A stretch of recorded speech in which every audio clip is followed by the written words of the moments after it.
previous two Narnia films had set the bar very high, and we needed to keep that momentum going. If we did get the entrance into Narnia wrong, then it would set a bad tone for the rest of the film. Well, it was dodgy whether we would succeed. It was imperative that we get it right. I think we all had our hearts in our mouths when we were doing it.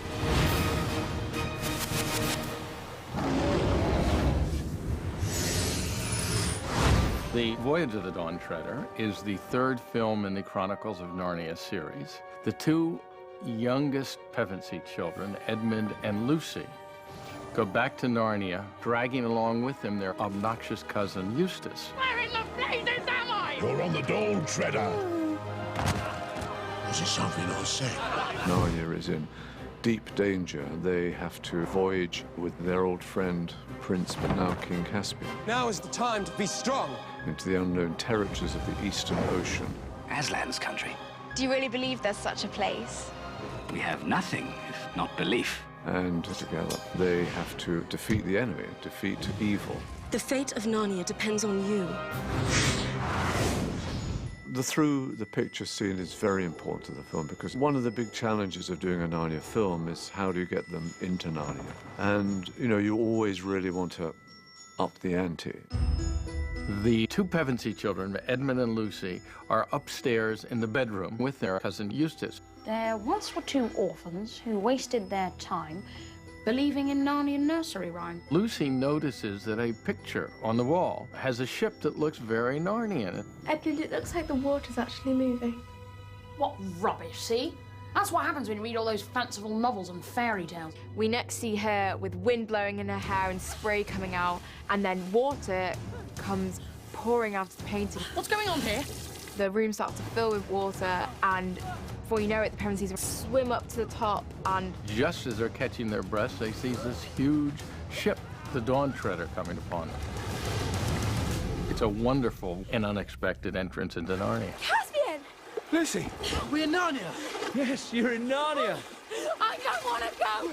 I want to go back to England! I think the through the picture scene is very important because it's the first big moment in the piece. In some ways, we're putting our cards on the table. This is a big film. Here is the beginning of the adventure. It's a really important scene to get us into Narnia and do it with magic and get the punch going in the film. And it had better look exciting and it had better look real. It's so huge that if we fouled up the entrance into Narnia here, I think we would have lost the audience from the very beginning.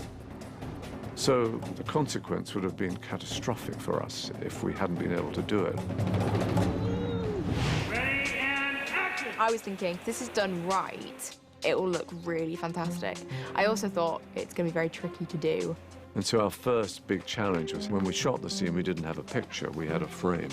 And behind the frame, we had all sorts of pumps. In the first stages of it, we had little bits of water coming out. As the water became bigger and bigger, then we had huge pumps pouring water out of it. You know, we aimed for what I thought was the great moment in the scene. Oh, just smashed the rotten thing. Eustace goes over, picks the picture up, takes it away from the wall, and the water keeps pouring out. So you go, oh my God.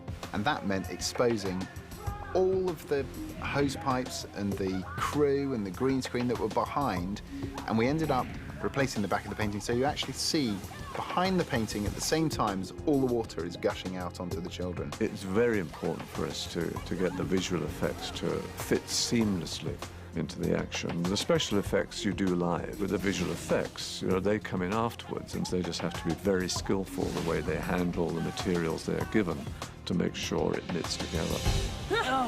So we've established that gallons of water are entering the room.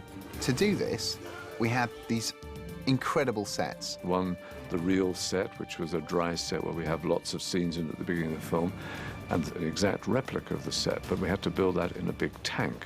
Rather than fill the room with water, we sank the room into the water. And the set in the tank could be raised or lowered by huge cranes. And the cameras were locked off inside the set. So when the set went into the water, it would appear as though the water came up this way. It was only until I actually went to the set and kind of saw it happen and saw the stunties do like a test drive of it, And I thought, oh, okay, that's how it works. Like anything else, it's preparation, and we had this set built way before we actually shot it. It's a completely huge idea, and to put that into practice is really, really hard. All right, here we go. Start the water. One of the biggest logistical challenges of this entrance into Narnia scene was, quite frankly, safety, because we have 3 very recognizable actors submerged in water for almost all of the scene. It had to be the actors themselves. We get dunked, pretty much, and flail around and pretend like we're acting, but we're actually getting dunked. If it had looked as though it was stunt doubles doing it, I think an audience would have sensed there was something not right about it. Why don't we see their faces here? It would have been very bad for us to have looked as though we'd kind of shirked it and found an easy way through it. Cutting, cut.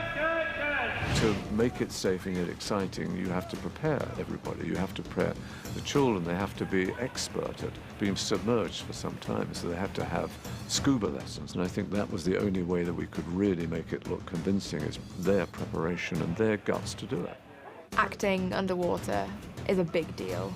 They had to learn how to get oxygen because they would be down on the bottom of the set with the stunt guys who were holding them. And then when the set began to move, then they would have to drink in oxygen and then do their work. I did feel more comfortable being underwater and, you know, kind of controlling my breathing after having that training, but it was still pretty daunting. It was possible that they could bump their heads. Flailing around, crashing into things, a window there, a bed there, a bookcase there, it's hard. And so we had to attach the furniture on piano wire so it could still float, but it wouldn't go in front of the camera or put anybody in harm's way. It's hard to hit your marks when you're underwater, and you do have to hit your marks.